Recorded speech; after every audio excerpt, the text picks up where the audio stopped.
Hey guys, PhillyX here and welcome to my review of Without Escape. Without Escape is a quick point-and-click horror game developed by BUMPY Trail Games. Miguel, the developer, is passionate about making games and telling stories. Without Escape is a great puzzle-solving adventure with a horror twist to it that honestly gave me the creeps at many points. The fact that I even played the game is a miracle because honestly, I'm a big wuss when it comes to all things scary. I still cover my eyes during the suspenseful parts of movies, but somehow Without Escape caught my eye, and not only did I muster up the courage to give it a try, I also played the game with headsets on and in the dark. Yes, I did look behind me several times during the experience to make sure I was still alone, but enough about me. Let's talk about the game. You begin the game coming home to an empty house, which really wasn't surprising. You head to bed and you're woken in the middle of the night, and it's clear that something is wrong, but you aren't sure what. You spend the first portion of the game exploring your home, attempting to access areas and information that's still locked, and finding small puzzles along the way. You eventually discover an access point to an alternate dimension that is, to say the least, very disturbing and gory. Your objective is to basically make your way out of your home and with the hopes of being reunited with your family. The game in total only took me about 2.5 hours to complete my first time around. I found the puzzles to be pretty fun and not tremendously challenging at all.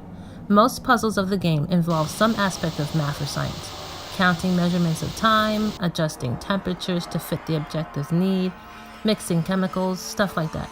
You're also called to use information collected in one part of the house to use somewhere else to solve the puzzle. Almost all puzzles were solvable quickly just after a few moments.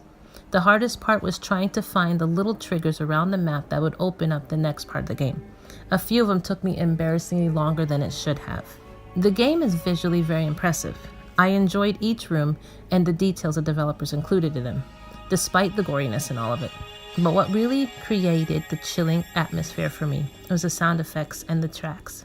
There were random points where the music just got super chilling, and you would hear footsteps in another part of the house, leaving you waiting and wanting and expecting something to pop out at any moment.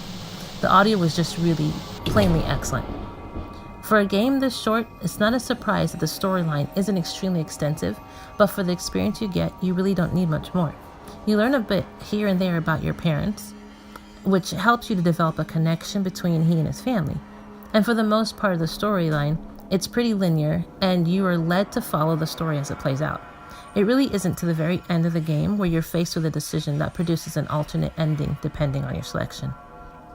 Either ending for me produced the same what the feeling, but all in all, the ending does make sense for the story that's been built.